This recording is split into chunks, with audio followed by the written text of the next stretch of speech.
ఈరోజు స్వతంత్ర సమరయోధులు మన జాతీయ మొదటి ఉపాధ్యక్షులు కేంద్ర ఉపాధ్యక్షులు మరియు కేంద్ర హోంశాఖ మంత్రి అయినటువంటి మన స్వతంత్ర సమరయోధులు గౌరవనీయులు సర్దార్ వల్లభాయ్ పటేల్ గారి జయంతి సందర్భంగా భారతీయ జనతా పార్టీ గుంటకల్ పట్టణ శాఖ ఆధ్వర్యంలో యొక్క పార్టీ కార్యక్రమంలో సర్దార్ వల్లభాయ్ పటేల్ గారి యొక్క జయంతి కార్యక్రమాన్ని నిర్వహిస్తున్నాం.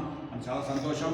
మనమందరం కూడా ఈరోజు దేశవ్యాప్తంగా కూడా మన సర్దార్ వల్లభాయ్ పటేల్ జయంతి చేసుకుంటున్నటువంటి సందర్భంలో ఆయన గురించి మనం ప్రత్యేకంగా తెలుసుకోవాల్సిన అవసరం ఎంతైనా ఉంది.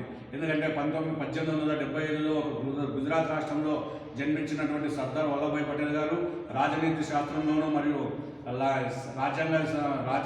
లా కూడా చదువుకున్నటువంటి ముఖ్యమైన వ్యక్తి. ఆయన చాలా అన్ని విధాలుగా కూడా స్వతంత్ర సమాజంలో చురుగ్గా పాల్గొంటున్నటువంటి వ్యక్తి.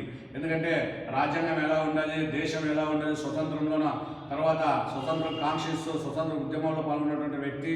దేశ ప్రజల యొక్క వాళ్ళ యొక్క అవసరాలు ఏ రకంగా ఉండాలని జాతీయం కలిగినటువంటి పుష్కలంగా ఉన్నటువంటి వ్యక్తి.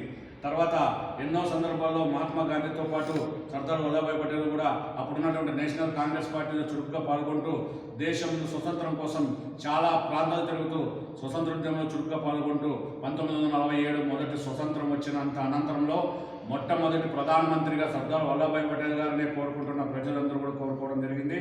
కానీ కొన్ని రాజకీయ పరిణామాల వల్ల ఆయన ఉప ప్రధానిగా పరిమితం కావాల్సి వచ్చింది.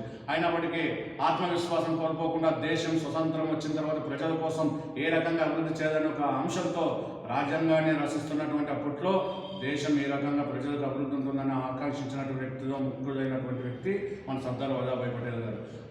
ఉప ప్రధాని అయిన తర్వాత హోంశాఖ మంత్రిగా ఆయన బాధ్యతలు తీసుకున్న తర్వాత అప్పుడు మనకి దేశవ్యాప్తంగా కూడా జమీందారు వంశపారైనటువంటి సంస్థానాలు ఉన్నటువంటి సందర్భంలో ఒకే దేశం స్వతంత్రం వచ్చిన తర్వాత ఒకే దేశం ఒకే జెండా ఉండాలనే విషయంతో అప్పుడు అందరూ కూడా దాదాపు 565 సంస్థానాలు ఉంటే ఒక 3 తప్ప మిగతావన్నీ కూడా ఈయన హోంశాఖ మంత్రిగా ఉండే చురుగ్గా పాల్గొని అన్నీ కూడా భారతదేశంలో విలీనం చేయడం జరిగింది.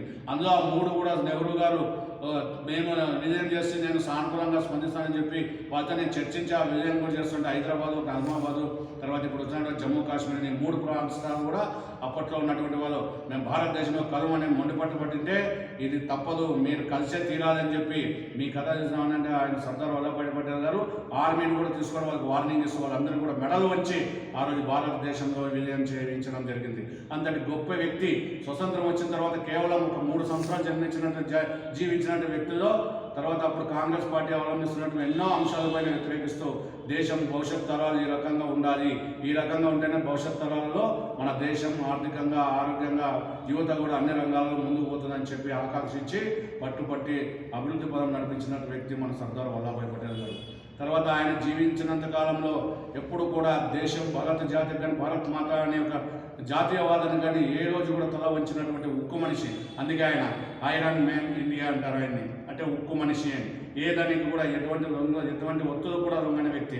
తన దేశం యొక్క జాతీయం కోసం దేశ ప్రజల కోసం ఎంత నిర్ణయం తీసుకొని ధైర్య సాహసాలతో ముందుకు పోయి అందరినీ కూడా ఒప్పించి కూడా దేశం యొక్క జాతి యొక్క ఐక్యత కోసం పాటుపడిన వ్యక్తిలో ప్రముఖులైనటువంటి మన సర్దార్ వల్లభాయ్ పటేల్ గారు. కనుక మనం అందరం కూడా ఈరోజు ఆయన జీవిత చరిత్ర తెలుసుకోవాల్సిన అవసరం ఉంది, ఆయన అడుగుజాడలను నడుచాల్సిన అవసరం ఉందని తెలియజేస్తూ ఈ అవకాశం ఇచ్చిన పట్టణ శాఖకి ధన్యవాదాలు తెలియజేస్తున్నా. భారత్ మాతాకి జై.